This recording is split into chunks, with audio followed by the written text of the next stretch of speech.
When you were in grade school, you learned about natural resources and that water is a renewable resource. Precipitation falls to the earth, collects in rivers and streams, evaporates, and the cycle repeats. However, despite being renewable, there is a finite amount of water on the earth, and it gets recycled again and again. All of this water is part of a watershed, and no matter where you're standing on the earth, you are in a watershed. Watershed, on its simplest terms, is when we get precipitation, whether that be rain or snow, that's going to fall within a geographic boundary. And as the rain starts to fall, one of these raindrops will eventually hit a boundary where it, at one point on one side of the boundary, it will flow one way, on another part, it will flow a different way. And that area where it all coalesces to a specific point is considered a watershed area. Locally, ours is the Niagara River Lake Erie watershed. This includes all of Erie County and parts of Niagara, Orleans, Genesee, Wyoming, Cattaraugus, all the way down to Chautauqua County and a small piece of Allegheny County. All of the water that lands on a surface in the Niagara River Lake Erie watershed will eventually end up in Lake Erie and/or the Niagara River. The Niagara River Lake Erie watershed also contains 18 subwatersheds. Subwatersheds all drain into more localized bodies of water that eventually drain to Lake Erie. So, for example, the 18-Mile Creek is a subwatershed that drains 120 square miles of land and 274 miles of waterways. It includes parts of the towns of Hamburg, Eden, Evans, North Collins, Orchard Park, Boston, Colden, and Concord. The Niagara River Lake Erie watershed is part of a larger watershed, the Great Lakes Watershed, or the Great Lakes Basin. The Great Lakes Basin drains water from 8 states and 1 Canadian province. The upstream portions of a watershed are called the headwaters. It's at that point that if water falls on one side of that border, it'll end up in one body of water. If it falls on the other side, it'll end up in another. One example of this is the Lodge Forest, located in Chautauqua County. Aside from its old-growth forest and the extensive biodiversity, it's interesting because it sits on a continental divide. So if rain falls on one side of the property, it drains to Lake Erie and the Atlantic Ocean. On the other side, it drains to the Allegheny River, the Mississippi River, and to the Gulf of Mexico. Headwater streams come together to form larger streams and rivers that flow downhill and downstream, eventually draining into a single body of water, which is what makes them all part of the same watershed. Whether rain falls from the sky and lands on a farm in Wyoming County, or snow melts on a street in Buffalo and runs down a storm drain, that runoff all makes its way to a larger body of water, in our case, Lake Erie. As it flows over a surface, it picks up whatever is on that particular surface. Oil on the street from a car, dog poop, road salt, particles of soil containing phosphorus or nitrogen from fertilizer, or chemicals from pesticides. It's a simple mathematic equation. Your water is the sum of everything within your watershed that the water flows over and distributes there. Under the Clean Water Act, stormwater is water in urbanized areas that flows over surfaces picking up pollutants that end up in our water resources. It is often monitored under a stormwater management program. The Clean Water Act also regulates runoff from large farms called Concentrated Animal Feeding Operations, or CAFOs. In unregulated areas, non-point source pollution that flows over a surface isn't regulated because there are too many variables and it is difficult to monitor. Both stormwater and non-point source pollution are major contributing factors to poor water quality, with storms and floods largely increasing the amount of pollutants entering waterways. On the contrary, point source pollution comes from an identifiable source, such as a factory, large farm, construction site, or wastewater treatment plant. It requires a state pollution discharge elimination permit, commonly referred to as a SPDIES permit. This requires monitoring and limiting the type and amount of pollutants discharged. Many of these pollutants in our watershed eventually end up in Lake Erie. Lake Erie, as well as some lakes, rivers, and streams, serve as intakes for our drinking water. The more contaminants that get into the water, the more difficult and expensive it is to treat. It's also important to mention that actions taken upstream have effects downstream. This could be anything from land use, an open field, farm, apartment complex, developed town center, to how we maintain our rivers and streams. Are they meandering with adequate floodplain, or have they been straightened with hardened sides, with stone or concrete walls? Maybe some sort of combination. Regardless, this all affects what enters our water and how it behaves downstream.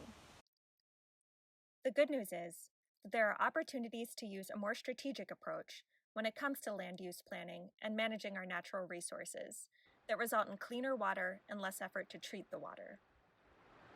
We'll look at some of the common land uses and how they impact stormwater runoff, flooding, and other watershed issues, and consider planning tools such as stormwater regulations, zoning ordinances, and land use law, as well as comprehensive planning. There are many land uses throughout our watershed, including impervious surfaces created by development, wetlands, forests, and waterways, and agricultural land. These have varying effects on our watershed. For example, the different surfaces change the degree to which runoff is absorbed or how excessive pollutants get into our waterways. The first land use mentioned, impervious surface, is caused by development. This could be development of a town center with expansive parking lots to accommodate shoppers, or types of residential development, single-family homes or cluster development commonly called subdivisions. A common misconception is that developed land is more beneficial to a town because of its tax revenue. However, nearly all cost of community service studies, which examine tax revenues generated by different land uses and the costs to local government providing services to those uses, show that residential land is a net drain on local governments. Farm and forested land require fewer community services and help towns maintain lower property taxes.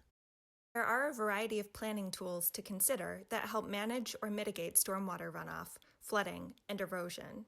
These include comprehensive planning, zoning ordinances, and conservation programs. It is important to note that stormwater is regulated in designated urbanized areas.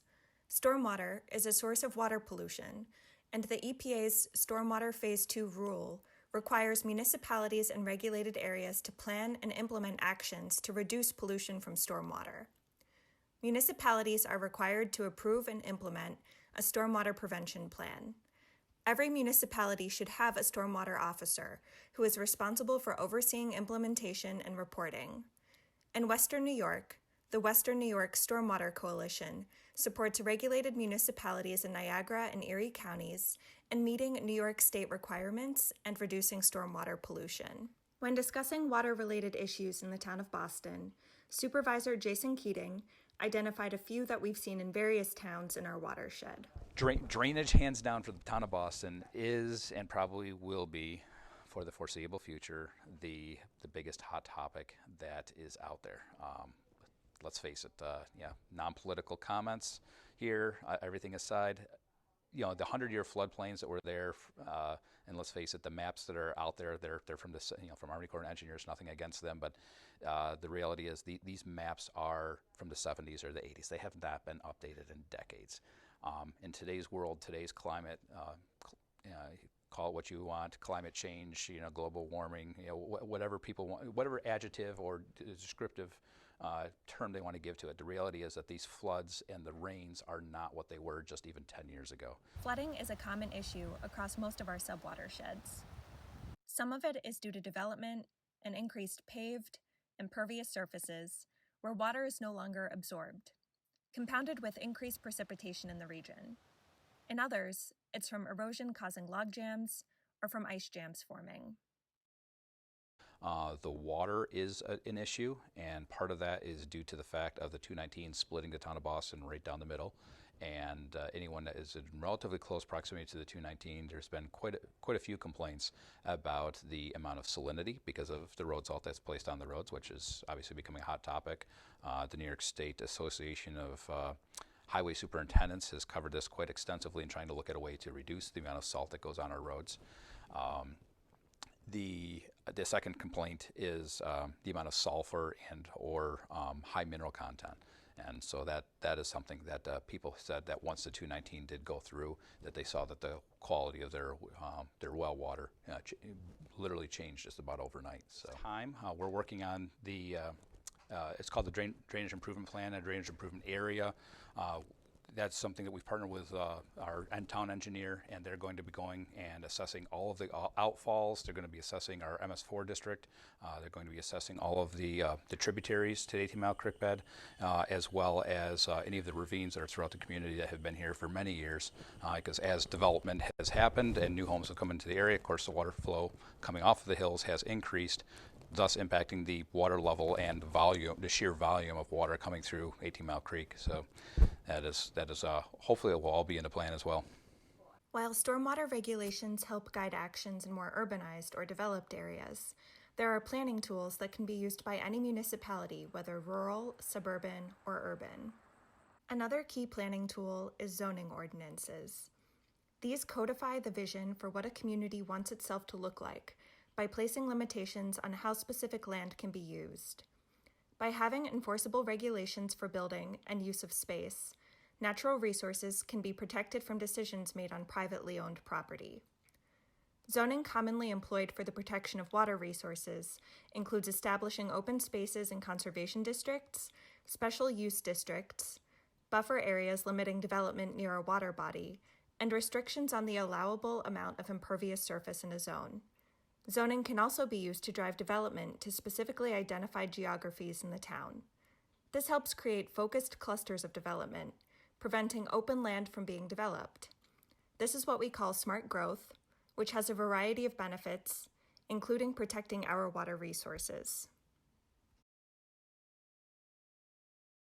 The prime soils in Holland, they're all important soils. A lot of the soils are classified as important soils for their farming, and a lot of dairy lands up on the hills, but the prime soil for agriculture is in the valley along Route 16, which unfortunately is also the prime area for new development. They're putting a new plaza in where some of our prime soils are. Trying to balance landowners' wants and needs to what's best for the town is a challenge. So for planning board and town board, can't really tell the landowners what to do with their property, but we also want to encourage them to keep it as agricultural as possible. So it's a big resource for town of Holland. Another planning tool is zoning codes. Zoning codes allow land uses and types of construction based on a zone type. Zoning requirements can include, but are not limited to, provisions detailing building sizes, setback requirements, or how far a building must be from the edge of a parcel line, allowable amounts of impervious surface, or it can be zoned for a specific land use such as agricultural land. We do have some of the most protected soils. We do have prime soil. Some of the best soils in the United States reside in the town of Eden, and those are well protected as well through ordinances, as well as agricultural districting and agricultural zoning. Overlay districts apply an additional layer of criteria and requirements to a geographic area. For example, a conservation overlay district would add regulations to an area on top of those for the existing zone. This is done in recognition of special circumstances in a specific geographic area, such as the presence of a creek or prime agricultural land. Creating an overlay district is accomplished by writing and approving an amendment to local zoning ordinances establishing the boundaries, purpose, and protections. The process of updating zoning laws can seem daunting, but luckily there are resources available such as model ordinances developed by New York State Department of State or neighboring towns. So some of the struggles that we have in a town that's really concentrated in agriculture is a good balance in between supporting and increasing your population to be able to support systems like the school, to help with your tax revenue base. What we've been able to do in Eden, I think, is extraordinary, where we've been able to maintain that balance and still look forward to the future.